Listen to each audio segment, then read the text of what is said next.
You have now arrived at Stadium and Gale. Snap, the kick, it's been blocked again! Oh my! It's been blocked again! He's going to heave one deep down the field. It's going to be to the goal line. It's going to be caught! It's a touchdown! And the Gators have won the game! Tyree Cleveland! Oh my! I can't believe what I just saw! Dropping back to throw. Thompson fires the ball over the middle. It's Corey! It's Corey! Got a touchdown! Corey got a touchdown! Oh my! Corey's got a touchdown! Hands it off to Harmon. He comes back. Say goodbye. Ahmad Black, in his final game as a Gator, takes it all the way home and sends Urban out a winner. You have now arrived at Stadium and Gale.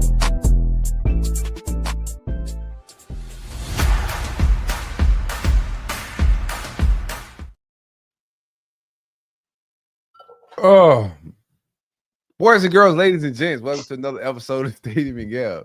It's your boy Corey. It's Dan. And Delatorre. Top of the top. Same corner, same time. We back at it. Seen Lagway at practice over the weekend. Huh? Right, you just looked like Jameis Winston when you said "seen." You were like, "Seen it?" Yeah, bro. Lagway at practice, baby. How you feeling? How was your weekend, Nick? You was at the Florida Victorious. Open access to the practice. Wasn't a scrimmage. It was a practice. How was it? No, first scrimmage. How was your weekend? I'm sorry. How was your weekend? Good. Got to see my boy Zika. We did the little pop-up, had more than 110, I think, RSVPs. But it was a real chill environment at Cantina and Yeho for our members weekend. Had some coaches come through, thanks to like Jenny Rowland. Nice. JC Deacon had to always say what's up to my guy JC. Make sure I get those Swinging Gator packages in the mail yearly. Look at Dan. You're not even a golfer, Nick. Like Big golf guy. me. You're not. I'll tell you what. I golfed today. JC Deacon, football recruiting enthusiast. Yeah, we've talked Eats about it it up. with him on the show. Eats it up. He loves it. Well, for the new listeners, we are growing for the new listeners. That was cool. Friday and then Saturday, even a bigger turnout. People wanting to come and see practice. So it was a solid weekend for Florida Victorious. A bunch of new signups this week. If you aren't over there, I'm at practice every day, posting notes on what's going on. It's been fun, but yeah, it's a lot. You're a busy guy. Busy, moving around. Nice. Dan, anything special? Concerts, vendors, Yeah, meet and greets? no meet and greets. Was at the Braves game, and I appreciate. Oh my God! Everybody that sent me a screenshot of my giant head on TV. The Rays lost that game, but I sat right behind home plate with a client friend of mine, so that was a lot of fun.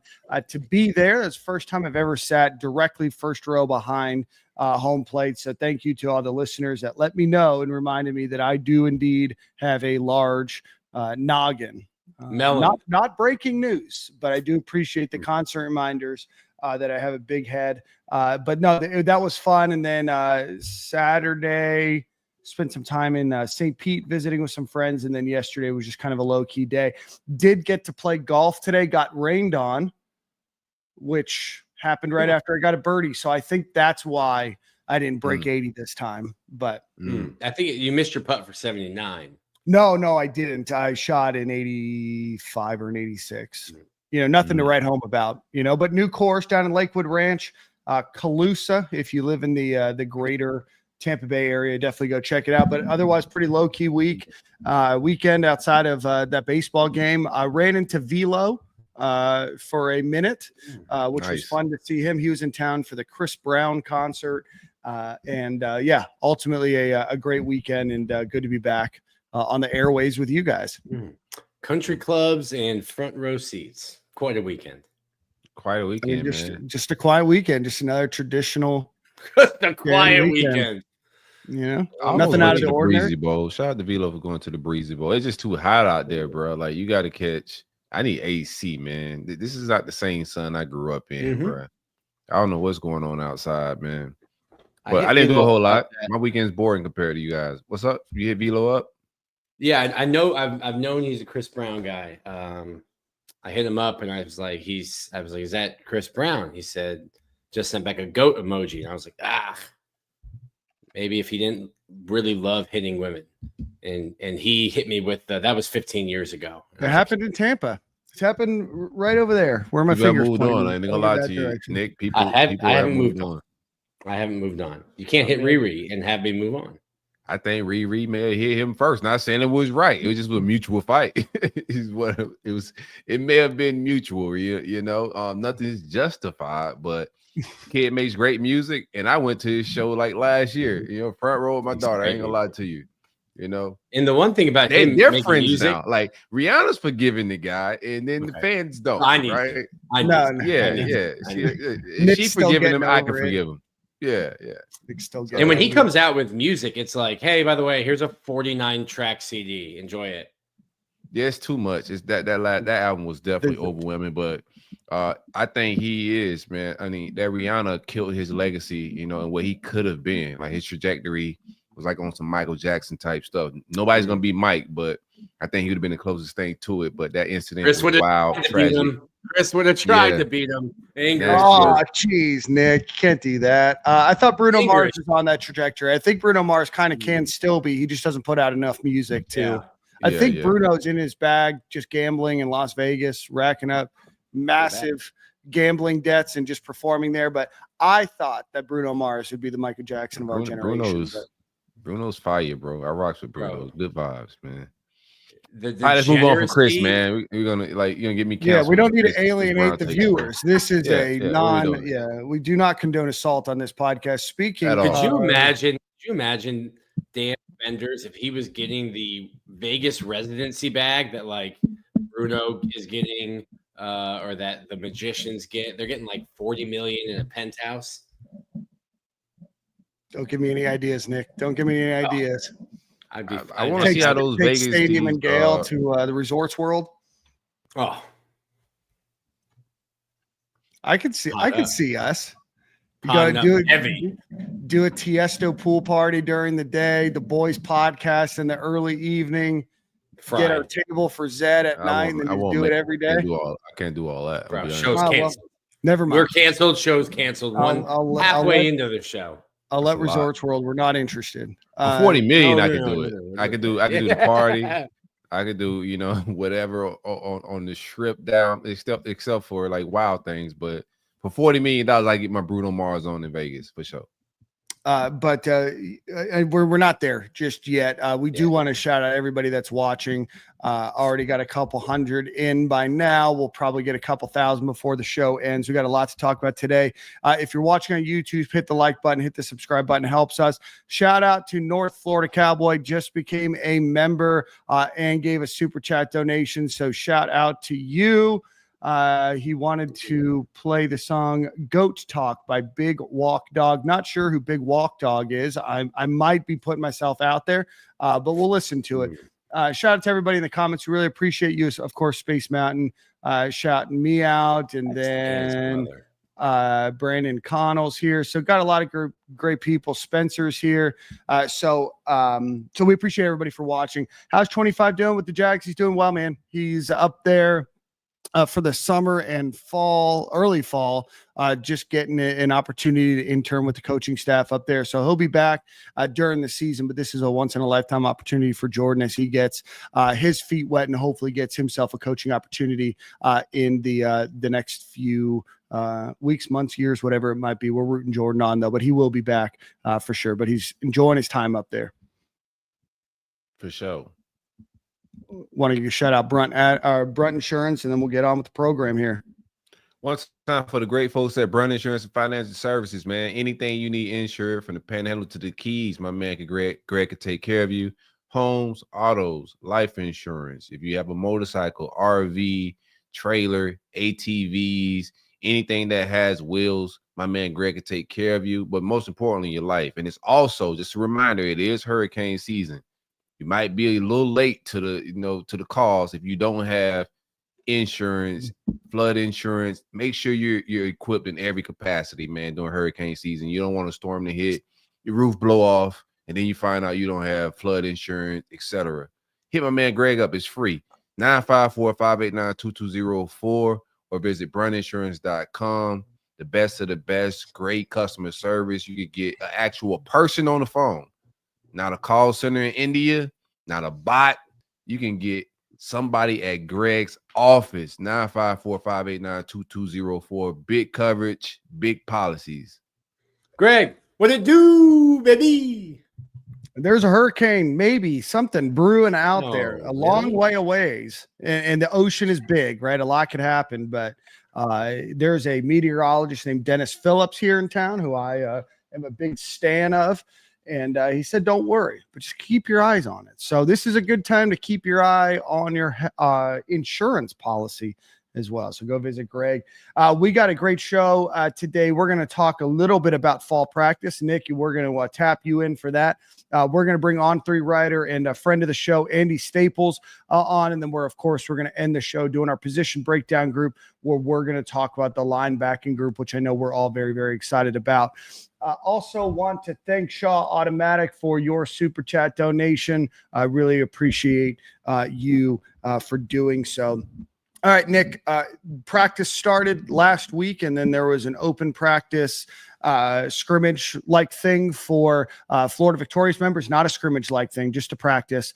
We got the chance to see a number of clips. One of them was DJ Lagway throwing the ball, and obviously we talked a little bit about some injury concerns that became, I guess, talked about last week and the week before. But Nick, give us kind of the overview of what practice was like.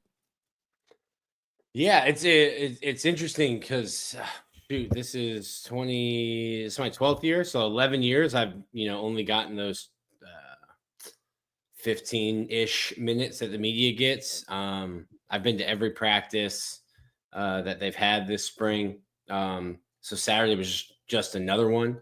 It was cool to get into the swamp, and cool for a lot of like our members to get to see a whole practice. And if you've been to football practice, like it's not as exciting as you think it is, because it's a lot of repetition. You're just drilling the same things over and over again, but each day is kind of different. Sounds exciting to me.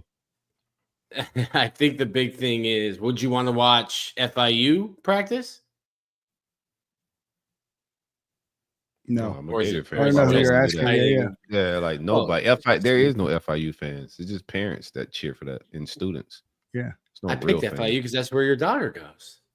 I just said, and she's wearing like probably Gator stuff on Saturdays, bro. To be honest with you. Panther Pride. Wow. Yeah, at the game. Shout out to my daughter. She's I actually cannot wait to clip that, Nick. I appreciate that. That's a good reminder. How far are we into this program? that was a nasty rar.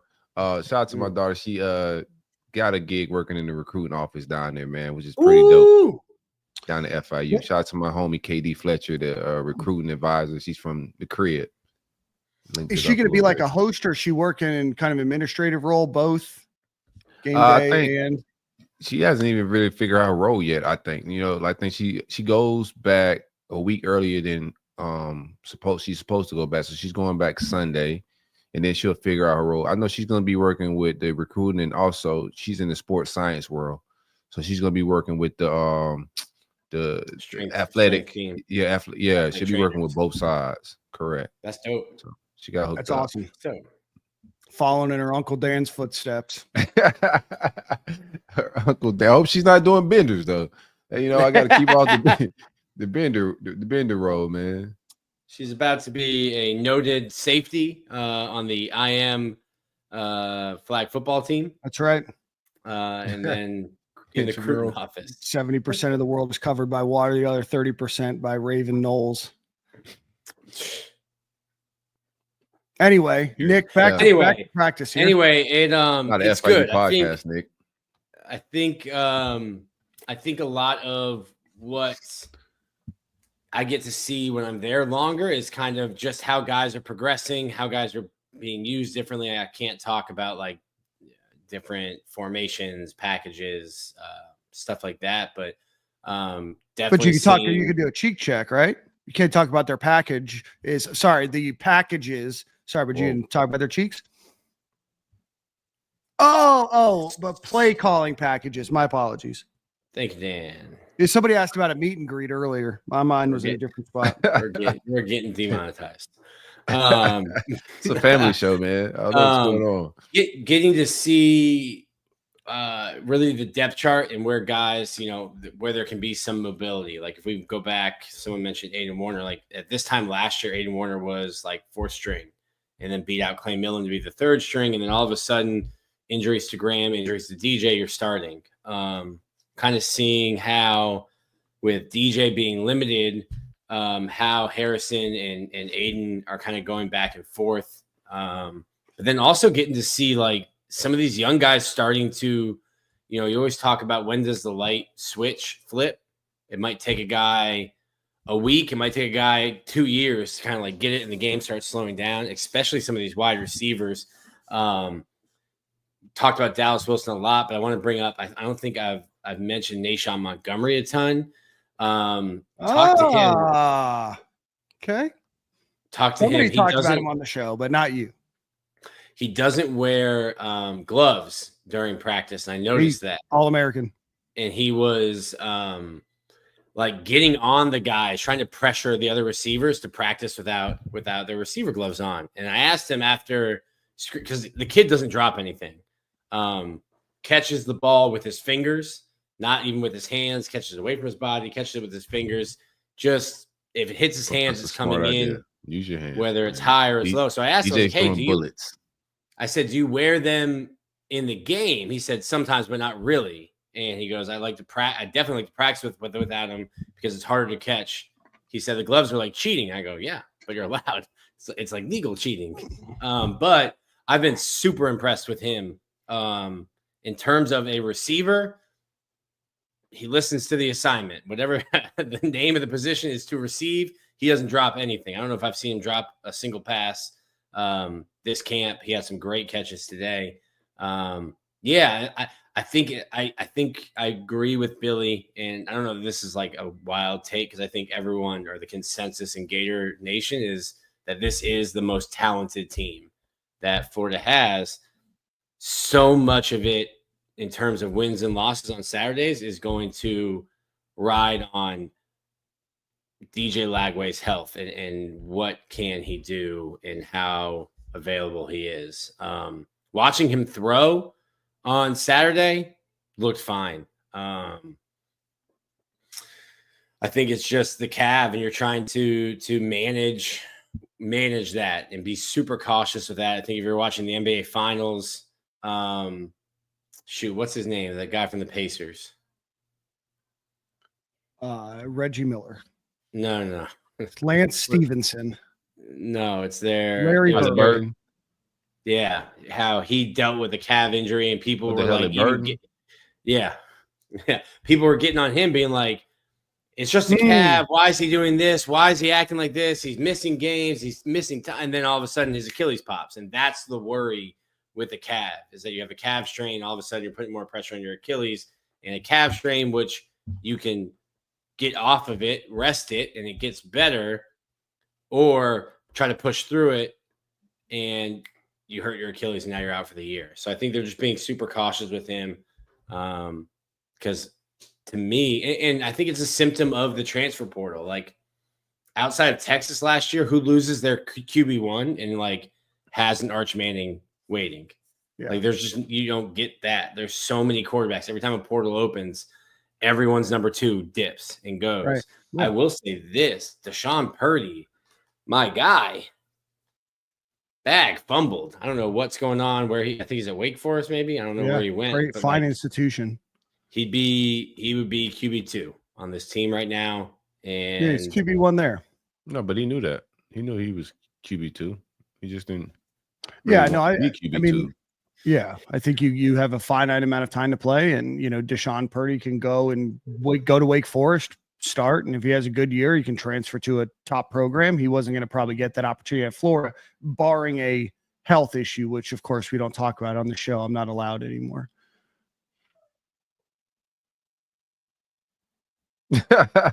Hey, real quick. So you were saying, well, I was thinking, you were talking about Nation. I ran into Nation down in Miami at, what was it, 305 Crib, whatever that is. They have a 7-on-7 event. I was down there just to check some other players out, being nosy. And then he came out there on the field, like true to size, bro. He's an SEC receiver ready to go. Like the kid's true to 6'2", 6'3", looks filled out. That receiver room is going to be impressive, man. Continue your camp talk. Let's get back on track here.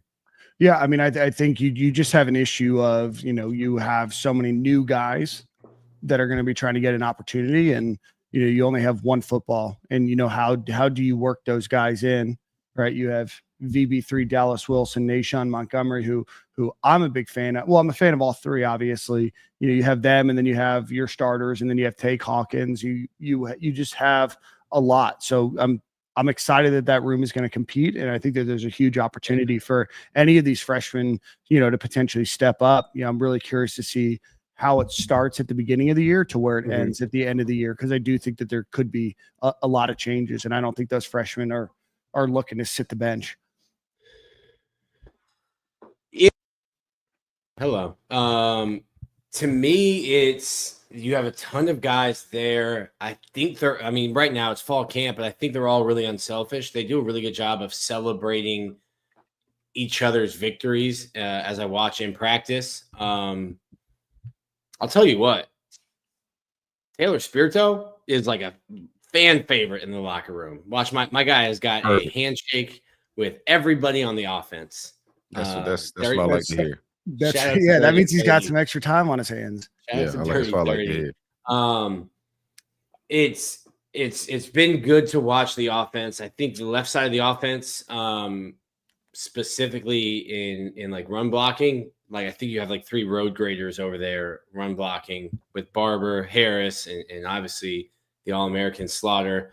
And then the right side, I think, is behind them, but still good. I still think it's the best offensive line heading into a year. The most confident I've been in a Florida offensive line, maybe that I can remember. If someone can like throw a random year out and who was there, maybe I could say, okay, maybe I'm forgetting them. But since you've covered the team, I don't think there has been. Yeah, I think since I've started in 2013, I think it's the best I've felt about Florida's offensive line heading into a year. The running back room, it's Baugh. Then it's Jack Cheese, Jacoby Jackson, and then it's KD. Tran Webb still dealing with his injury. But Duke Clark, I think Duke Clark might be the best in terms of hands. Not the typical hands we ask about, but receiving the ball. I have seen the running backs receiving the ball better. And I don't know if they're emphasizing it. I think I mentioned last year they were emphasizing it, so maybe I'm just like forgetting how much they did, but Duke Clark really, really catches the ball well out of the backfield. I really think you're 3 deep there with KD. Those guys are explosive. Tight end, it's what do you mean 3D? I mean 3 deep, like with Baugh, Jacoby Jackson, and KD. Like I think you're gonna have all 3. I think all 3 of those guys will play a lot. Gotcha. Okay. I think 21 hype train right here, bro. Yeah, like he will get less carries than the 2 guys ahead of him, but I think he is explosive and he is making plays enough that like, hey, you're gonna earn reps. He's just a dude. Kind of a troll, funny. But like super explosive, really, really great top end speed. He gets to that top end speed quickly. And that's a little bit different than Jaden and Jacoby. I do like all of the guys I was watching some clips. I can't remember who posted them on Twitter, but it's like the all 22. I think all of those guys get skinny really well. Like if there's a counter or something and there's not much of a gap, they do a good job of getting skinny and getting through. The whole pause. Tight end is it's still the same thing that we've seen. Like that's what it is in this offense. Hayden Hansen, physically super impressive. He's like a legitimate 6'7", 270 with probably low double-digit body fat, like 10, 12%. Like he's physically one of the most impressive looking guys on the team. Without spoiling any formations or packages or things that you saw, do you expect to see some more throws to the tight end position with Hayden Hansen, who we saw a little bit last year, Amir Jackson, and I think Tony Livingston's still in that group too. So I don't expect a ton out of Tony Livingston when it comes to passes his way, but do you expect to see more, less, the same? I just don't think the offense calls for that. I think. I mean, but wouldn't that be nice if it did? You know what I mean? Sure. Like you break off that tackle and there's just a guy, or you break off the block and there's somebody in the tackle there, or in the flat. Sorry. Yeah, Tony's 2 behind Hansen now. Amir would be 3, based on what I've seen. Amir's got. Like he's just not a guy that you're not going to have him put his hand in the dirt right now, right? And they don't have a lot of tight ends split out, right? In the packages they call.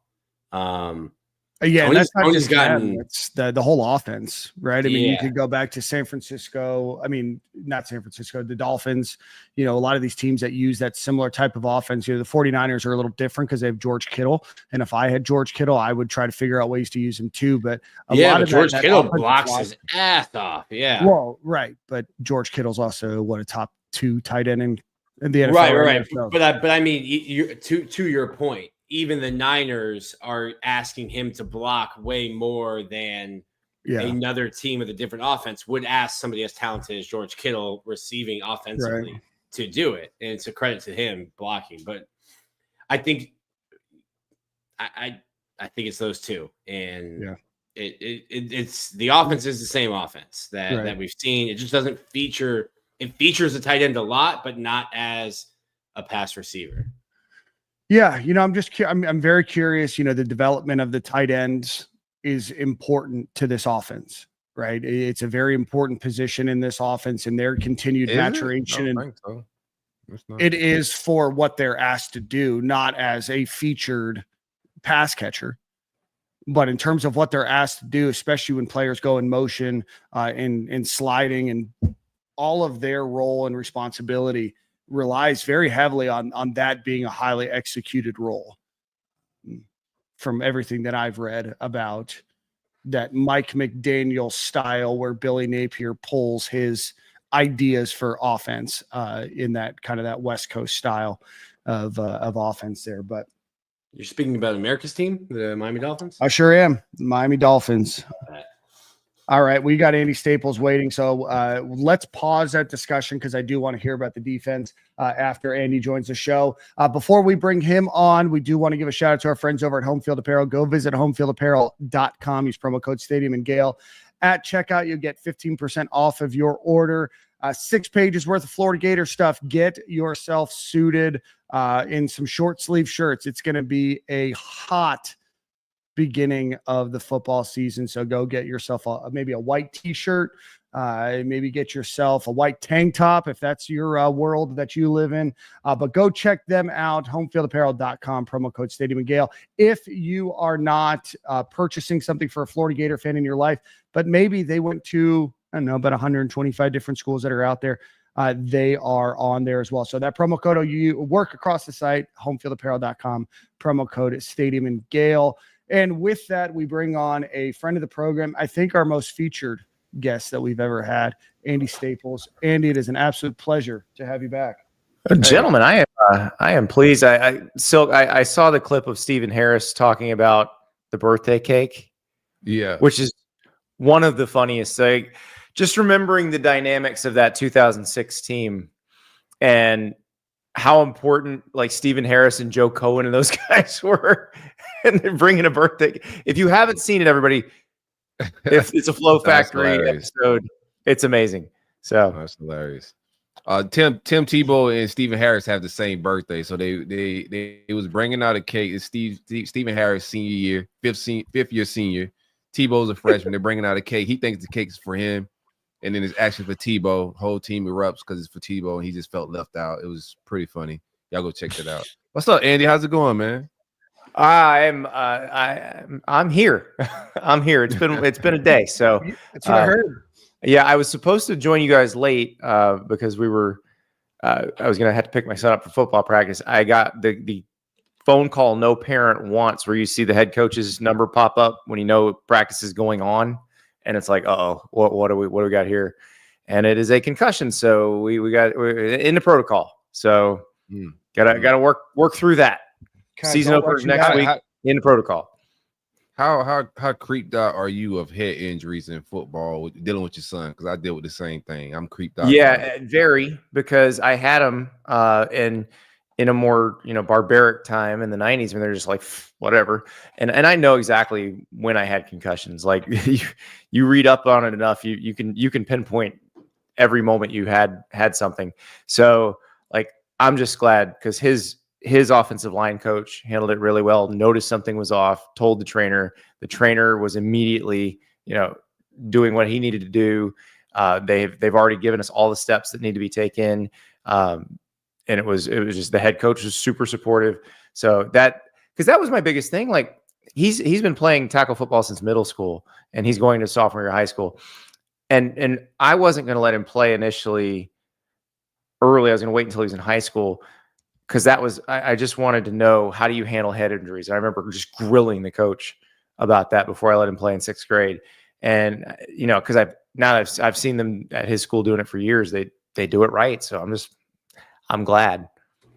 I got a question for you, Andy. I noticed, so Florida, they've put since spring, everyone has, except for the specialists and quarterbacks who are in no touch, wear the Guardian cap. This year they put and he was wearing one today. Yeah. It was like, it's just one of the weird things, like making a tackle, and it fell backward and hit his head on the ground. And the grounds, those are the ones that'll get you. Yeah. So not even like the helmet, the head hitting the ground kind of. Right. Yep. Do you think somebody at practice proposed the question? Do you think, now I see Florida's got the stickers on them and everything, and you've seen some NFL teams allowing guys to wear them in games. Do you see a point where they're mandated to wear in game? I can see it. It's interesting because a lot of the players just don't want it. Like I know, like the high school kids are like, oh no, we got to look good on game day, and being a bobblehead just doesn't look right. But my thing is, it's a great game. It teaches so much. It's so valuable. If that's what it takes to keep playing it, sure. Like we'll get used to anything. Yeah. I mean, if everyone's wearing it and it's 22 bobbleheads on the field, you're not the only one. Exactly. And look, I mean, they wear it at practice all the time, like because it's required. Like there's no I forgot my Guardian cap. Like you wear it. Yeah, and things are going to change, and times are going to change, and if we should change, right? As technology gets better, as education gets better, as medicine gets better, all of that. So we should change. But I'll let the doctors and teams decide. I have no knowledge. I never played football. Well, I take that back. I never played tackle football. I was an illustrious intramural. Were you like that Team USA flag football quarterback? Is like, these dudes don't understand this game. Oh no, I was a hockey can't just player, plant Patrick Mahomes on Team USA flag football. Hockey player, yeah. No, I've got some. He has a point. The NHL. He has a point. Andy, when I first came home from college football, I went out to go play flag football against these old plumbers, and me and all my boys was fresh out of college, and they ran us off the field. Electricians, mailmen with beer bellies. Oh yeah, family of 8. And they're running plays. Do they have wristbands? Do they have play sheet wristbands? Oh, for sure. They had sheets and all that, bro. Yeah, they had 3 hook and ladders ready on that first play. So correct. When I stopped playing football, when I had to go start working for the Alligator and find ways to financially support myself, I was a flag football ref at UF for a little while. And man, I'm not sure what's nastier, the fraternity games or sorority games. Oh, those sorority games could get nasty. You're gonna get screamed at either way. Yeah. I think I'd rather get screamed at by the frat guys. Well, I can assure you, Andy, I never had a reason to scream at the ref. They always called our games proper and always allowed no interceptions to happen. Let's get into Florida Gator talk. It's always good to catch up with you, Andy. Coaches poll comes out today. Gators 17. I think before, a couple months ago, we thought Gators somewhere, I think we said somewhere between 15 and 20. So, right smack dab in the middle. What are your thoughts on that 17 ranking? I am of the mind that like you got to go one of two ways with Florida, either like 10th or unranked. And because I think it's a case of, is DJ healthy all season? Does he play up to his potential? If he is, you're talking about maybe a playoff team. So that's where you'd say like 10, 11, something like that. If he's not, I think that schedule's so hard that they don't end up in a position where they'd be ranked. So like it feels like there's no middle ground with them. It's like Billy Napier's entire career so far has been like these not middle ground situations, right? It's unbelievable. At least I just learned this week that the University of Long Island's not in Long Island. It's in Brooklyn. I feel hoodwinked and bamboozled. Also Manhattan, which knocked Florida out of the 2004 NCAA tournament, not in Manhattan. Of course not. So I think it's in the Bronx. Yeah. To me, I was going through it on another show, but I think I've said a ceiling of like 10-2 with a healthy DJ Lagway. And I've said multiple times, I feel like a healthy DJ Lagway gives Florida a chance on any Saturday. Give me a my thing with Florida is if Florida can go 8-4 against this schedule, they can go 10-2 or 11-1 against this schedule. Right. Yeah. Because if you're in the games against teams that are going to be playoff teams and you can win them, then anything's possible. Yeah, I was on a podcast yesterday. My comment was, I don't really see how Florida, barring an injury to DJ Lagway or barring massive injuries like they've had, a decade or so ago, I think it's going to be tough for this team to win less or to not win at least 6 games just based on the schedule. But there's just so many 50-50 games where I'm like, well, if Florida does what they should do, I think they are more talented. I think that Florida is a more talented team about what we think about them, probably more than anything, because there's a lot of new guys and people that are now becoming starters that were like, man, they really flashed when they were, backups, and now they're going to have a full year to show what they have. But, I like Nick. I think that Florida is more likely. This is a question that's posited. Is Florida more likely to go 10-2 or 6-6? And I think that they're more likely to go 10-2 than 6-6. If DJ's healthy, because they're if it's what we saw at the end of last season on both lines of scrimmage, they're capable of beating anybody in this schedule. And so you do have to have some injury luck, like where Florida could get really unlucky if they had some interior D-line injuries. That would be really bad. If they had like an edge rusher go down, okay, they're deep there. They'd be okay. Certain spots on the offensive line, you don't want to lose. Obviously, you don't want to lose like Jake Slaughter. You don't want to lose Austin Barber. But if they are healthy, generally, I think this team can play with anybody. And if it's what we saw at the end of last season, and it's interesting to me because this was the same line of scrimmage group that got pushed around by Miami and Texas A&M. But they go play against Ole Miss, which had maybe the best D-line in the country, and they look great. The D-line has 6 sacks against LSU, which was not giving up sacks all season. So it's weird to me because they did something last year that I just don't remember ever seeing before. You don't usually see a team get better on the line of scrimmage as the season goes on against tough competition. So that's what, and you saw it against Georgia too. Like, remember, they're in the game in the fourth quarter with Aiden Warner and at quarterback. So I do think if they're mostly healthy, and like if they had a kind of normal power conference schedule, even if DJ wasn't fully healthy, I think you'd be talking about an 8-9 win team. But because it's this schedule, and there's a few teams dealing with this. I think Oklahoma has to deal with this too. Their schedule is just disgusting. Mississippi State schedule is awful, but they're not equipped to deal with it, unfortunately. But that's the thing, that it's this particular schedule that makes it so boom or bust. Well, when I go through it, I've said a bunch of times, like, we'll know who Florida is night of October 11th. That is the Texas A&M game, because you get the Brooklyn Sharks, then South Florida, but then it's at LSU, at Miami. I think we do this every year. Like, we hype Miami up. We hype Miami up. I've never been really a big Carson Beck believer. I don't know about Carson Beck's coming off a surgery too, but he will have played a couple games. They will already played an elite team in Notre Dame. So we'll have a really good idea of what they are. I think when you've got a good offensive line, it takes care of a lot of other things. Miami's going to have a good offensive line. So is their defense better than it was last year? Because, Florida's humming on offense. Last year's version of the Miami defense, they're not going to be able to handle that. But if they're better, then that's a different story. And they got the coordinator from Minnesota. They went and got a bunch of guys out of the portal. They still have some good players, like Ruben Bain should be back and healthy this year.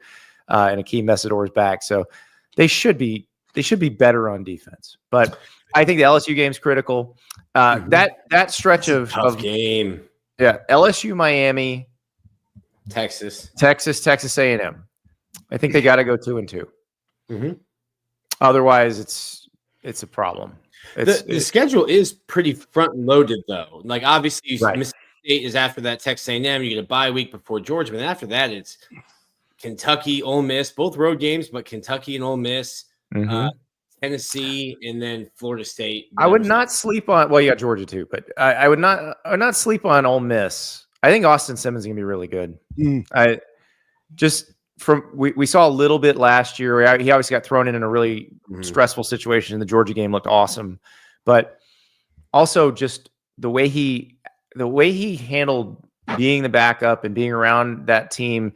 He was clearly prepping to be the starter. Like, knew he was going to be the guy. Lane made it very clear who was going to be the guy. They didn't even sniff the portal at all.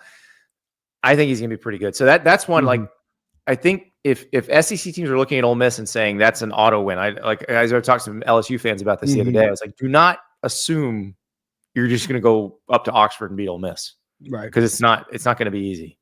I mean, I think the offense is going to be great regardless, right? They're always going to be able to put up points, right? And the question is, how good are they on defense? Because they had some really elite talent last year, like Walter Nolan, but like guys they got like Chris Paul, who. There wasn't a lot of fanfare with him coming over from Arkansas, but he was awesome. He was such an important part of that defense. And so I think we don't know that yet because they've shown a good eye out of the portal, but if you build out of the portal, it's still a bit of a crapshoot about, how's the chemistry going to work? How are guys going to fit in? That's where I feel more confident about Florida because these guys have all played together. They've been through some stuff together. Like Clemson's the same way. All those guys have played together and they know, they've had ups and downs that they've been through. So you feel more confident in a veteran group that has been through some stuff. You might, what if you get a situation like, I think a 9-3 Florida could sneak into the playoff with how hard the schedule is because of the schedule. But what if you get a situation where you've got, a middling Ole Miss? It's a total reverse of last season. And they knock them out going on the road with playoff aspirations, and you're only looking at Tennessee and FSU between you and a playoff. And the biggest heartbreaker would be it'd be like a 2001 situation, except with Tennessee probably not being in a position to win the East. But if Tennessee were to come down in that last SEC game and do it, and obviously, they haven't won in the Swamp since 2003, so there's a little bit. I don't even. It's dark magic at this point. Yeah, don't. Well, we're blurring out. We're blurring out quarterbacks at practice, Andy. I think we're. That is my favorite thing that happened over the weekend. My absolute favorite thing. Yeah, the Smoky Mountains came down and just happened to block the view of the quarterback who threw it. Buzzed it out. Andy, what are you hearing from the safety spot? We lost Will Harris to Miami, or lose, or he left to go to Miami. However you want to word that. Will Harris goes to Miami. Vinny Sinceri is coaching that spot now. I like the starters with Bryce Thornton and Jordan Castell. After that, we get very young. Billy spoke about it today at his presser, saying that those guys got to grow up and develop quick, as far as Lagunza and also my guy Drake Stubbs, who had a good practice the other day as well. What are you hearing about that? Yeah, Drake Stubbs is one I'm interested in because I remember talking to Billy on signing day about him, and they were so excited and thought, maybe he could come in and help right away.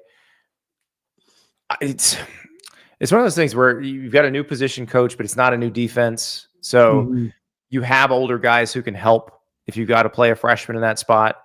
But yeah, I'm not really sure how that's going to work out. But that's another one. I mentioned interior D line earlier, where if your frontline guys go down, you're getting really young really fast. And so Vinny Sinceri, I always I loved him as a player. Remember when he played at Alabama? Pick 6 on Johnny Manziel. Yeah, because it was one of those where his dad coaches there. Is that why they're recruiting? His brother had been a decent quarterback at Pittsburgh. His brother's now the OC at UCLA, Tino. But Vinny, you're like, okay, Vinny's coming in with all these monsters and these 5 stars, and Vinny was like a 3-star recruit, and he just tore it up and was kind of captain, leader, that type of guy. First in, last out. So I had a feeling. I'm not. I didn't say he was sneaky fast. He was fast. Deceptively quick. Listen. You start for Alabama in those days in the secondary. You ain't sneaky fast, coach on the field, gritty. You're fast. But you had a feeling if he wound up going into coaching that he was going to rise pretty quickly through the ranks. And he was with Jed Fish last year in Washington. They liked him. I'm interested to see what this secondary looks like, because like you guys are saying, it's veteran up front, but then somebody twists an ankle, somebody that all of a sudden you're into some young dudes. Yeah. It's a position. They're willing to play it. Sorry, it's a position that they ask a lot of mentally. So a guy like Drake Stubbs, you're kind of like, hey, you get thrown in there, and now you're the director of the movie. And that's the thing I don't think a lot of people understand is how much communication is required, because every level of the defense has that those people who are required to communicate. But in the secondary, it's even harder, because you've got to get to people quickly, and you've got to get stuff relayed from the linebackers to guys that are further out. And we did a thing a few years ago when I was at SI where we put GoPros. Florida let us put GoPros on the guys at practice. The amount of talking that those safeties have to do just on a play-to-play basis, I don't think the average fan understands. And that's where youth becomes a problem. That's where youth becomes an issue. Is not just I need to know what to do. It's I need to be able to tell the corner out here what I'm doing and what he needs to do because of that. Right. And you've got to react to what the offense is putting out there, right? It's not like offense where you guys are just in a huddle deciding what to do, and then you throw it out there and you can make some adjustments. You can have your base defense, but then you've got to make moves on the fly, and you've got to know what to look out for. And then you got like if you got the frontline guys who've played together for a long time, they'll have a shorthand, they'll be comfortable with each other, and they'll know exactly, each one already knows what he's doing, and then they can get a little more advanced as they see something, the offense doing something, they can get a little more advanced and say, okay, I'm going to do this. But yeah, that's where you get a little worried when you see potentially a true freshman having to come in right there. Yeah. And you also get to, it's all right, well, now I've effectively communicated, but I'm all in mentally on all of that. What's my assignment? Or, hey, I accidentally miscommunicated to that guy. Now he gets beat. I'm where I'm supposed to be, but he's beat. And there were a couple times. Right. And do you keep doing what you're supposed to do? Do you try to bail somebody out, and which could cause another problem? Yeah. It's funny because when we watch what happens in the games and we're like, it's that guy's fault. Usually we don't know the whole picture. No, I've started waiting to point fingers until I see who the player that I thought got beat is pointing at and talking to. I'm like, okay, that was Well, and that's Jeff Schwartz, who used to play offensive line in the NFL, does a lot of media stuff now. I remember talking to him about this, and he's like, you should never automatically blame an NFL offensive lineman for something, because you don't know the play and you don't know his rules and you don't know this. And he's like going down this list of all these things. Now, obviously, if it's a one-on-one situation on the edge, a guy gets beat. But yeah, I mean, that's the thing. And it's the same thing with a safety. You don't know what he was supposed to be doing on that play. You don't know if he's trying to bail somebody else out. You don't know if he misread it or somebody else misread it. But that's why we talk to people after the games too. Andy, I want to switch sides of the football here. We always do live fact checking, especially when somebody gives us money, and he wants to let us know that LIU is indeed on Long Island. I think this is the Brooklyn campus of Long Island University. Oh, I can see where your confusion comes. I mean, Long Island, you'd expect them to have room for a big campus and a football field. And I'm telling you what, you'd also think USF would be in South Florida, but it is what it is. Life works in mysterious ways. Andy, I want to ask you about the wide receiver room. The Gators they get J-Michael Sturdivant from UCLA. Trey Wilson comes back. Aiden Mizell. They have a crop of folks that are waiting their opportunity to get on the field. And then you have three fantastic freshmen who I think are not looking to wait on the sideline. No, they're not. Darnell Brown and Dallas Wilson. How do you think that room shakes out? Maybe at the beginning of the year, and then ultimately, where do you think it ends up at the end of the year if you were to prognosticate? Well, I think obviously you're expecting the most out of J-Mike, who's a veteran player who was very sought after in the portal. This is a guy that everybody liked. UCLA obviously was in a weird situation last year, where Chip Kelly bails and then Deshaun Foster gets put into that situation, a tough situation. But you expect him to play. I think this receiving corps should be better than Florida's last year, and that's not a knock on Kamir DK or on Elijah Badger. They were very good, but I think the ceiling on this one's quite a bit higher, especially when you go get a guy like Dallas Wilson. That's kind of what Florida was missing. I did a thing.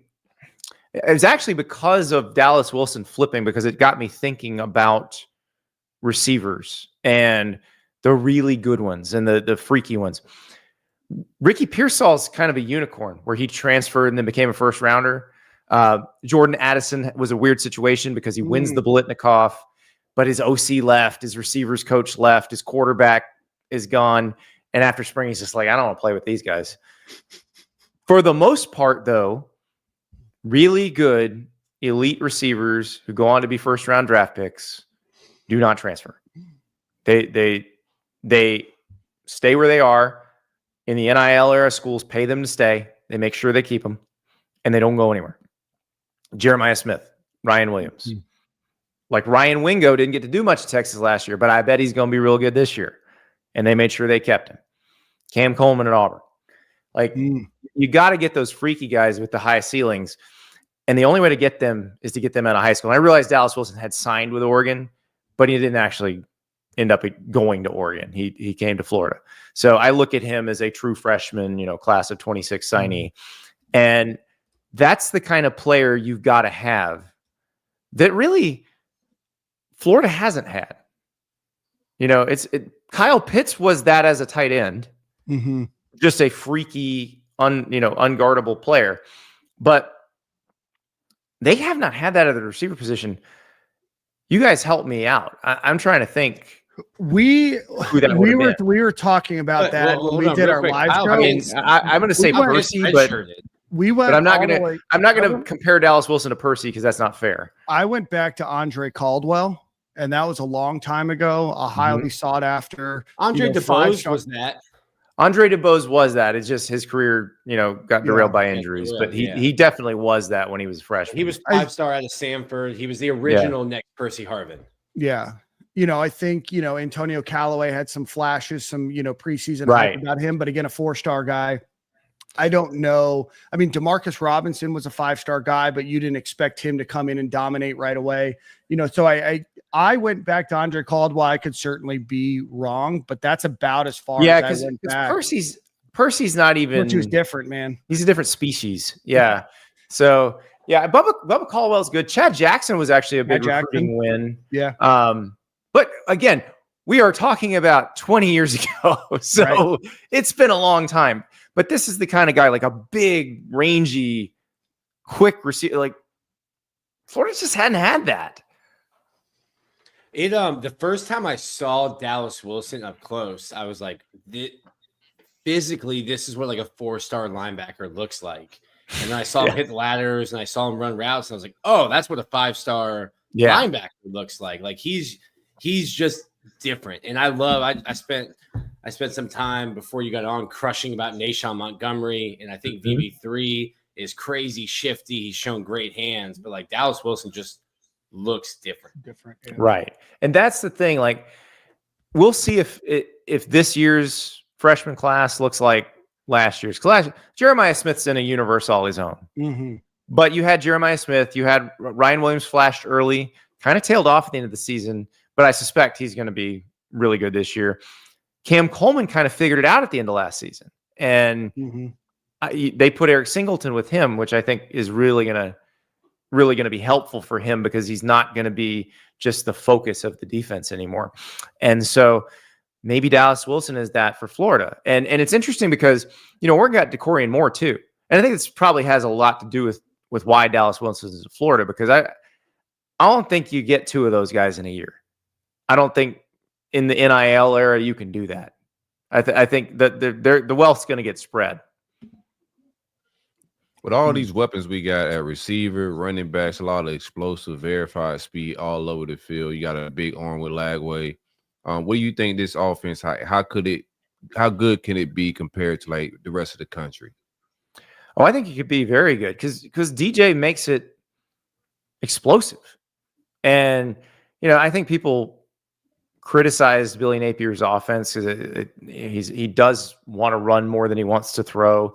But the things, if you have a guy like DJ, I think you do want to run the ball effectively because that does make it possible to have more explosive pass plays, more one-on-one matchups. DJ can throw guys open. And that's another thing Florida has not had the ability to do in a while. And, I think that's the thing that jumped out at you when he became the starter. Graham gets hurt against Tennessee. He becomes starter against Kentucky. You're watching him throw the ball before the receiver is even open. And then the receiver turns and there it is. Or he's put it in a place where only that guy can get it. Now look, DJ also had some accuracy issues. Like you want a completions percentage higher than what he had last year. I think he was 58 at the end of the season. Yeah. And it was closer to 50 against SEC teams. So that part's got to go up. But I mean, like the Kentucky game's a great example of this. You saw the potential, but you also saw how raw he was. So imagine a little more refined version. Your offensive line's playing better and then blocking for a guy like Jaden Baugh. Mm-hmm. And all of a sudden, you're gaining 5 yards a carry. Defense has to put 7 in the box, minimum 8 in the box a lot of times because you're just slamming them up front. You're going to open up things on the outside over the middle. You're going to open that stuff up. And so that's why I'm much more confident in them as an offense than I was this time last year because, one, they have a quarterback who can make special throws, but also that offensive line has now shown that it can open holes. I mean, it's interesting. You go back to the Ole Miss game, the per carry numbers are not great, but it's the best per carry number anybody had against Ole Miss all year. So they definitely got better up front. And I think if they're running the ball, they're going to be really hard to stop as an offense. And that's say what you will about Billy Napier and his play calling. He doesn't abandon the run typically. He's not one of those. I know. He frustrates you because he won't abandon the run.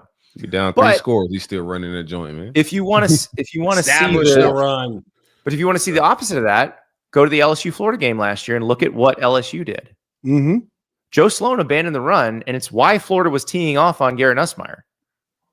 They were actually running the ball okay, and they just stopped. They were like, "We're just going to throw it from here." And Ron Roberts is like, "Okay, we're coming after you then."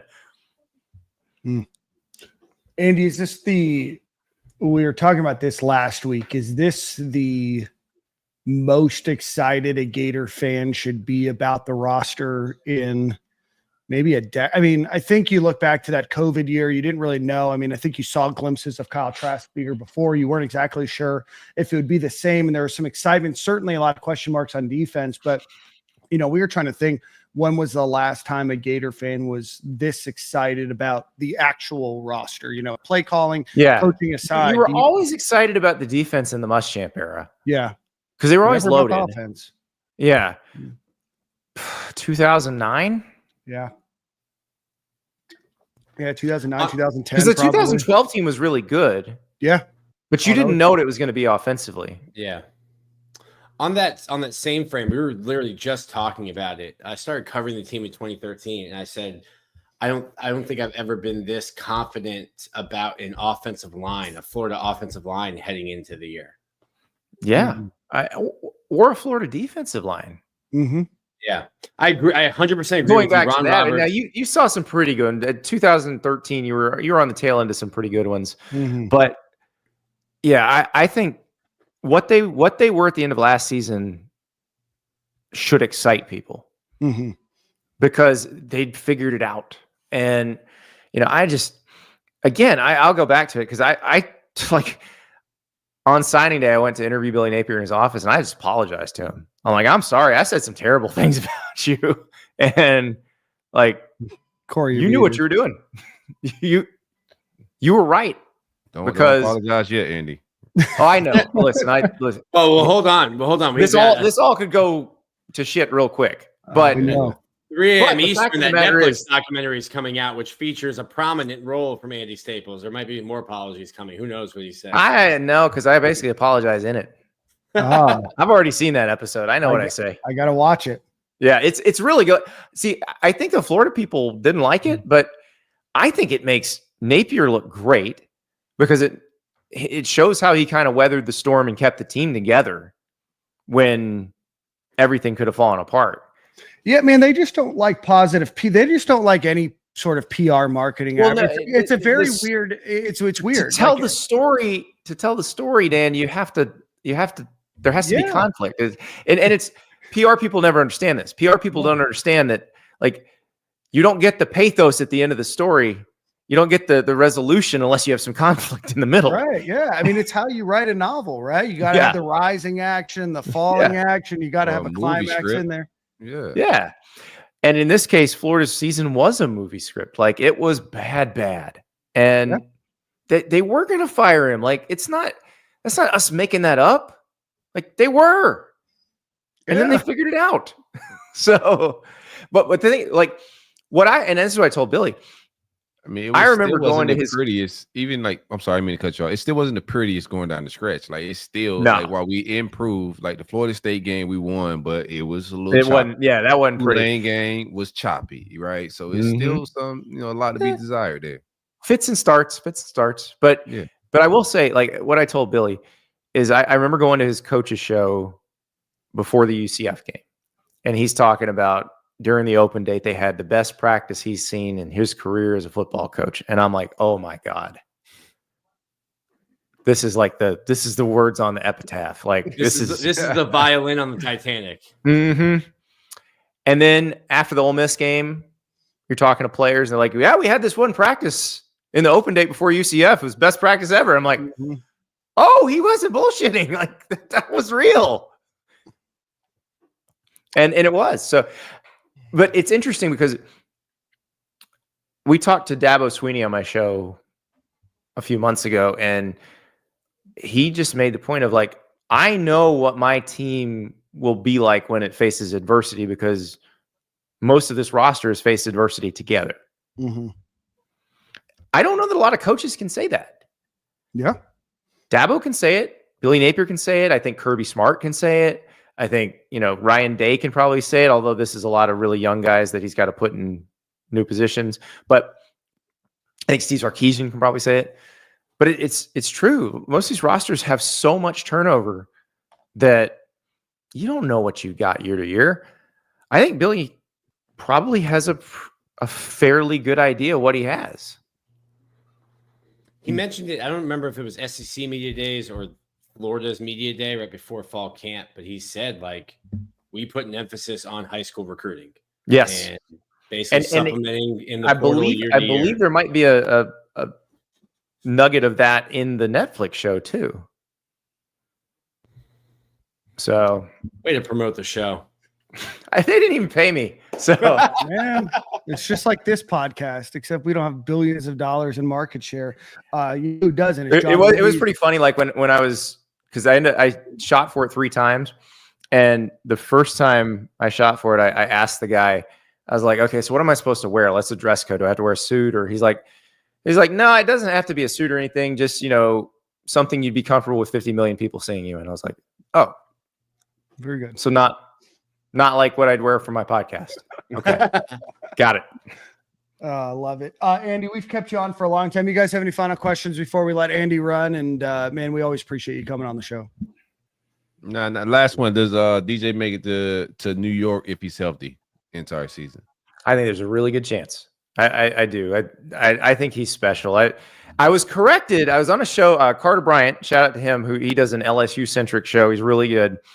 He had me on last week, and he goes, "You keep saying that DJ Lagway has the best physical tools of any Florida quarterback in a long, long time, or maybe that you've ever seen." It's just true. And I have said that. And he's like, "You're wrong on that." I was like, "Oh, okay." And I was thinking he was going to come up with, like he's like a big Shane Matthews believer, even though Shane was playing before he was born. He goes, "You remember Cam Newton was on Florida's roster as a quarterback for 2 years?" I'm like, touche. Yeah. You got me there. Yeah. So what could have been, Andy, what could have been without the laptop. Anyway, Andy, we appreciate you coming on the show. Andy Staples with On3. Plug everything that you want, and then we'll see you next time, brother. Yeah, Andy and Ari on 3. New episodes drop 3 p.m. every weekday. It's obviously on demand anytime at the On3 Sports YouTube channel. All my stories are at on3.com. Subscribe to Gators Online. And yeah, that's about it. Awesome, Andy. We appreciate you for coming on again, my friend, and have a great college football year. And hopefully we'll get the chance to chat with you some point during the season. Thank you, guys. And best of luck to your Appreciate son. Of course, well wishes and prayers to him. Andy Staples with On3. Always enjoy having Andy on. Let's get a quick ad read for our friends over at Game Time Sidekicks, GameTimeSidekicks.com. If you want a cool cup like this one or the one Nick has there, or the ones that we showcase each and every week on this program, go visit. Love that one, Corey. That one's getting some wear and tear on from my usage of it, but go visit GameTimeSidekicks.com. Use promo code Stadium15 to get 15% off of your order. Great product, going to keep your hot drinks hot and your cold drinks cold. Again, GameTimeSidekicks.com, promo code Stadium15. And thanks for Lane Chains watching the show while working. And then Harrison popped in here too. Great to meet you in person, Lane Chains. Thanks for coming to the event this weekend. Nice to put a face to the name. All right. All right, we still got a lot to talk about. You done? Yeah, I'm dying over here. Hands up. Let's get through the rest of that practice, Nick, and then we'll talk about the linebacking group. So talk us a little bit about the defensive side of the ball from what you saw. Yeah, I think the defense is really is super talented. I share the same. I think Andy said it. We've talked about the interior defensive line room. Ron Roberts said they don't have a depth issue. I think you're a couple twisted ankles from being super, super young. Jamari Lyons, I think, needs to be the guy that we thought he was going to be before his injury last year, because he's starting next to Caleb Banks. Brian Taylor is behind him. I think Joseph Mbachu is really coming along. Like, I forget that he's a freshman. He'll be in that 3 deep mix there. Mekhi Burrow, everyone saw him in a black jersey. That was reported on by the media that was there. He's all with Brian Taylor as the 2. He was having a great camp. He's going through stuff. Like, he's not in like the black jersey pit kind of guy. Like, he's black jersey going through all of the stuff with the guys. So it might be more preventative, but those 4, 5 with Mbachu, I think, are really, really strong. And then you've got Forrest Brown, Brendan Bett. I think maybe it's the playbook. Maybe it's he also didn't play all of last year too. So I would imagine it's just like he's just a guy in the shuffle right now. But those first 4 guys I think are really, really good. And Mbachu, obviously a young player. That's also a position too that, like, you're fine with a young player. Hey, can you get me 6 to 8 plays? Because that's 6 to 8 that Caleb Banks gets to take a shot at Gatorade. Yeah, I mean, that's 10% of the game if you can get that, right? I mean, if you're talking about a gas tank that burns out, being able to give up 10, 12, 15% and know that you can trust those next guys to make an impact, that's huge. I've said this on the show, the linebacker or the edge defensive ends rooms, like, that's as deep as I think it's been in a long time. I'm talking like Georgia, Alabama, where you're just like, hey, put the next line in and you're fine. I don't think there's a ton of drop off. Sounds like Bet might be a chance, man. 2.5 was not super high on the take. We love a callback. We love a callback. And then at linebacker, Pup still coming back from surgery in the spring, but I've seen a ton of growth from Miles Graham.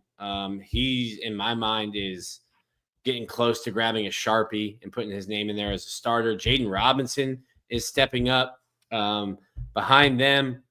Aaron Childs, he's kind of playing more of like almost like a Sam back, which they don't really use because they have the edge. It's really like a 4-2-5. Is that the number? Yeah, that math adds up. It's really 4-2-5, but Aaron Childs is going to get a lot of playing time, whether it's, at edge or coming on. Like, he's big in pass blocking or pass rushing. Ty Jackson, I just need to hear him talk more. And having been around him at like our media day, he's just quiet. Like, yes, sir, no, sir, yes, ma'am, no, ma'am. But like, that's it. You can't be that as a linebacker on the field. So like, I think just needs to get more comfortable and talk a little bit more. I'm fine with that linebacker depth, especially when Pup comes back. Mm-hmm. Outside at cornerback, I really, really think you have a 3 solid with Dede, or 4 solid. Throw in the star. Sharif Denson, I think, is really taking hold of that star job. Where's Aaron Gates fill in? He's been playing a little bit of safety and then also nickel. I think when you, like Corey was talking about, like, hey, it gets kind of weird if after Bryce and after Jordan Castell, Aaron Gates is in year 2, or is it year 3? Year 2? Aaron Gates is in year 2. Redshirt freshman. He's a guy that Billy said today can play all 5. Isn't Gates in year 3? I think maybe. Yeah, this is his 3rd year for sure. 3rd year, okay. I remember talking to him because I think I said it on the show before it got out anywhere else. That he told me at our media day that he was 100%, and that if he was in a black jersey, it was like the training staff being cautious. He's running around, full speed. He's just like high football IQ. Like, he just knows where to be, and has the athleticism to get there. And I think his versatility is really, really good for Florida because he might be backup star to Sharif and also can be a backup safety, which gives you the luxury of kind of easing in Laganza and easing in Drake Stubbs. How are the specialists doing? Trey Smack. Bro, my guy Tommy Doman gave me like a 70-yarder today. Nice. Whew. My guy. Trey Smack is exactly who we think he is. Rocco Underwood, long snapper of the year last year. I think it just came out that he's on the watch list again, obviously. and Tommy Doman is potentially be all SEC punter. That operation, you get everyone back, and then the guy you didn't get back is also a fifth-year senior who transferred in, won a national championship at Michigan. Man, love to hear it. Any final thoughts on practice before we get to the linebacker group? Stay healthy. First scrimmage this Saturday. Media is allowed or no? Oh, buddy, I'm allowed. Well, Before we off great. this scrimmage talk, I need Tramel, man, to just, take it up a notch. That's who I'm watching. QB2 battle. There's a significant drop off, which is normal around the country. I ain't tripping on it, but I want some consistency in what the offense is and what it can be. So I need Tramel. I'm not saying that he will, but my hopes is that he accelerates and climb the depth chart and be QB2 at some point this fall. That's my hopes. He's got the talent too. He certainly, you know what? He has made me forget that he was coming off like a severe injury his senior year. Like, you can't tell that he's injured. It's just a lot. It's just a lot for a freshman. But certified spin. Perfect. I know you are the spin master, so we you. appreciate you for letting us know that he can throw a spiral, an important part of being quarterback at the University of Florida. Let's get into the linebacker group. Let's get one final ad read for our friends over at Alumni Hall. Go visit alumnihall.com or go visit them in Gainesville on Archer Road. Anything that you'd want for a Florida Gator fan in your life, go visit alumnihall.com or go visit them in Gainesville on Archer Road. Gators head into their linebacking group, missing Shamar James, who was drafted by the Dallas Cowboys. So he headed out. RJ Moten was in the linebacking group last year. I think he just got a camp. Patriots. Yeah, Patriots. He's on the Patriots roster right now. He got cut from a USFL team. And did he get cut or is the season over? He got cut before the season was over and then got a call up, and he's been with them for like 10 days now. Yeah, a couple weeks. Yeah. Deuce Spurlock portaled out, and then Derek Wingo graduated, and he's doing his NIL stuff now. So that means that the Gators are returning Miles Graham, who we mentioned, Aaron Childs, Pop Howard, Jaden Robinson, and then a few walk-ons, Justin Pellick, Jake Zeller, and Matthew Cade. And then they welcome in two freshmen, Ty Jackson and Miles Johnson, to that crew. We had the chance to talk a little bit about the linebacker group there with Pop Howard coming off of an injury. Jaden Robinson is probably a solidified starter in that group, and then Miles Graham really coming on. So what do you guys think about this group? You are replacing Shamar James, multi-year starter at UF. I know he maybe never got to the level that fans expected out of him when he committed to Florida and flipped from Alabama. But what are you guys thinking about this group overall? You really have Miles Graham, Aaron Childs, Pop Howard, and Jaden Robinson as your four main guys. And then after that, certainly you're going to be going, walk on or freshman. Yeah. Pretty much like you just said, those four guys is what you bank on. It's good to hear that Pup Howard's back and healthy. I have my eye on him and his health. What was that? He has not been practicing in the pit. Not back. Oh, I thought I read somewhere that he was healthy. Maybe I read something wrong, but I thought he was healthy. But if he's healthy, you have your four kind of locked in, man. I think Ty Jackson is a guy that can contribute. I think he'll play some this fall. But you got four guys, I think, that can start at around the SEC or around other teams in the country. Very talented group that can cover and field, the run game as need be. Traditional linebackers. I want to see Aaron Childs. He's just such a man child. I want to see him take that next step. I know he's getting some reps on the edge as well. But yeah, just a very good room, bro. Like, it's been a long time since we had a linebacker room that I've been this confident in. I have no quarrels about the production. If these guys got to drop back in pass coverage, I keep seeing clips of Miles Graham making an interception in the Tulane game, which was just crazy. Athleticism. These guys, like I said, traditional linebackers. A couple of them played running back in high school, so that just gives them a little bit more, I would say, just vision and perspective from what the running back and how, how they read blocks and whatnot on the other side of the ball. So a very good room, bro. Like, I think we got the defensive tackles to be able to keep bodies off of them and then be able to, roam around and do their thing and make plays. But a very good room. I think probably the second best room on the defensive side of the ball. We shouldn't have any troubles. Nick? It might be. I think edge is your best room. Right. Let me see.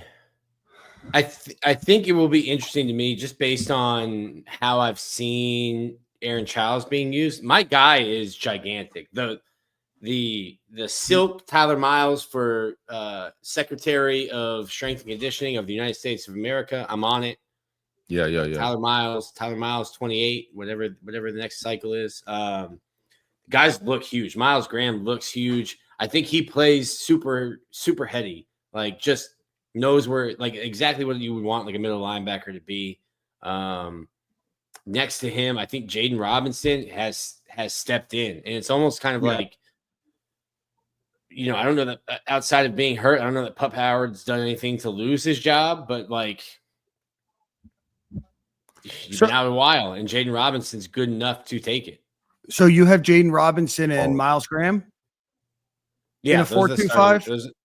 Those are the starting two right now. And if they go 3, Pup, Robinson, and I don't know that Pup's ready to play it. No, when healthy, if you go 3. Yeah. I think Jaden. I think Jaden could take Pup's spot. I think the world of Pup too. I like Silk said. Like, I'm kind of like splitting hairs here when I say, like, I take Jaden over Pup. Like, if you want all three of them on the field, starters, awesome. Yeah, like you have 4 guys who I would not to say that I don't care, but like, put any combination of those 4 out there, and I'm good. Yeah, I'm really high on Jaden Robinson. I think obviously he's going to split time, as needed, and I think that's fine because there's not a drop off, right, with Pup Howard. Yeah. I mean, once he gets healthy and assuming that he gets back, to what we saw last year, we saw a lot of growth out of him, as the season went on. But there's just something about the way that Jaden Robinson came on at the end of the year that really impressed me. And then I know this offseason, there's been a lot of hype about him. He's kind of an unsung guy because he was a 3-star, low 4-star guy. I think he kind of got lost in the shuffle of the big names, right? You know, Miles Graham and, Pup Howard is a guy that, Florida fans want. And then he transfers in from South Carolina. Aaron Childs looks like an alien out there. And then all of a sudden, Jaden Robinson comes in and plays some really sound fundamental football. I'm really excited about him. He's probably the linebacker. I know it's easy to get excited about Miles Graham, but he's maybe the linebacker I'm most excited about next season, just in terms of what I saw him do. And that's not to take away anything from Miles Graham or Pup Howard or Aaron Childs or Ty Jackson or Miles Johnson or whoever plays. There's just something about Jaden Robinson. I think that he's going to be maybe an SEC name this year. Yeah, he's almost like the Nation Montgomery of that group, right? Just a flat out baller, but doesn't have all the media attention and whatnot. But yeah, Jaden Robinson is a dog. I love the way he played last year, and like, I'm just gonna stand. I'm interested to hear where Pup is at in his availability, for the fall, his recovery, whatever that may be. I'm just interested to know where he's at. But Ty Jackson, we're not talking a lot about him, but as somebody, my guys Gators with the 3 Z's said, the best film I've ever seen is what Napier said about him in the recruiting process. So 5'6", you got to put him somewhere on the field if you want to be successful. That's just the rules. So put that boy out there, out of the acreage. You got boards and whatnot out there. Yeah, he went to school in the acreage, man. He's out there in the sticks. But I think everyone was filthy, man. I think, at some point you have 4 and then you throw Ty Jackson in there. And Nick, do we know much about Miles Johnson, or probably not? No, I think probably looks like a red shirt. I mean, when you've got that kind of talent ahead of you, course, I mentioned it a little bit earlier, Corey. I think Ty you've got to communicate that position. He's getting a ton of playing time right now. Like literally with the 2s and 3s because Pup's been out. But you that's a position playing Mike linebacker. You've got to talk to everybody. Mhm. The other 10 guys, If you're in gotta a know crunch, how to it's be able to Nick. communicate it. If you're in a But crunch, it's he can see ball, get ball. Hey, buddy, he can water tackle. boy. Yeah, see ball, get ball. Yeah, in a crunch. If you guys go down, even if he's a mute, even if he's Charlie Chaplin Jr., you just say see ball, get ball, son. Yeah, it's a really, really good room. Really, Yeah. really talented room. Yeah. You have any concerns? Obviously you lose Shamar, you lose Derek Wingo. They might have pushed Shamar at the door. Yeah, I don't think that Shamar was going to be on the roster this year. I mean, but that leads, there's always questions, right? Like I know it's always great to talk about, the athleticism of the room, but do you think you worry about probably the lack of seniority in that room? It's a relatively young. Miles is a leader of men, like he got that Brandon Spikes. He's just a leader of men. I think we got the voices. We got good leadership on this football team. I think Tyree Sapp is going to be the passion leader, but I think even in that linebacker room, bro, these young boys ain't waiting to be the seniors. The group that they brought in last year, that class with Miles Graham, they brought in a lot of leaders, bro. So now I think we got the voices there. I think you can't just lead with just talk either. I think you got guys that will go out there and make big plays on the field as well. But I have no worries at the linebacker position. I could be dead wrong. We could go out there and just get our doors blowed off and look crazy at linebacker, but I don't think that's about to happen. We from size, like I'm not concerned in the pass game, the run game. In the past, when we had the Diabates of the world and we had Bernie, we was so small where I had concerns like, bro, if teams start leaning on us, do we have the linebackers that could shed blockers and make plays? With real linebacker instincts, and we didn't have that. But right now, bro, like I love the room. Speaking of, Greg Smith is now an ACC linebacker. What is going on? These kids are like, you gotta make righteous greener, dog. decisions, man. You chasing the current bag. Like you go from being safety 2B, maybe 3 at Florida, right? You're on the edge. You're almost gonna get starter reps from what everybody's saying at Florida. Now you're in a whole new room playing for Belichick and his girlfriend. Almost the same age, maybe a year. Yeah, what are we doing here? What are we doing? Yeah, listen. You got to have. I kind of get to see it now from both ends. Like you've got to trust the people who are giving you advice. Yeah. Follow good advice. Not everybody's giving. You can't trust everybody that's giving you. Maybe from the team. Trust the coaches and the staff. Yeah. Not everybody. You've got to be able to trust the people you're taking advice from, and you got to be able to trust them. When you got to trust that they're looking out for your best interest and not theirs, right? And you've just entered so many new people into the factor. Like when money gets involved, especially like big money, people just have different objectives for you based on what the likelihood or the chance that they're going to get paid out is. And, it's unfortunate. I think you're going to see it a lot. I mean, we've seen it with players, leaving Florida, maybe even coming into Florida, but it's just it's a symptom of the situation that we have now. But I mean, that's the best advice. I've talked about him a bunch. One of my best friends is a private quarterback coach down here in the Tampa Bay area. And that's the one piece of advice, like beyond working on your craft and honing your craft and getting good grades and all that is, there's going to be a lot of people that are trying to enter your circle, and you got to be careful about what gatekeeper you have to enter your circle. And you need to welcome people into your circle, not let people infiltrate that circle. And I mean, it's a sad state of affairs, and certainly wishing the best of luck, but yeah, to go from safety 3 and the SEC premier program, the transfer for more money, whatever he was a high school quarterback.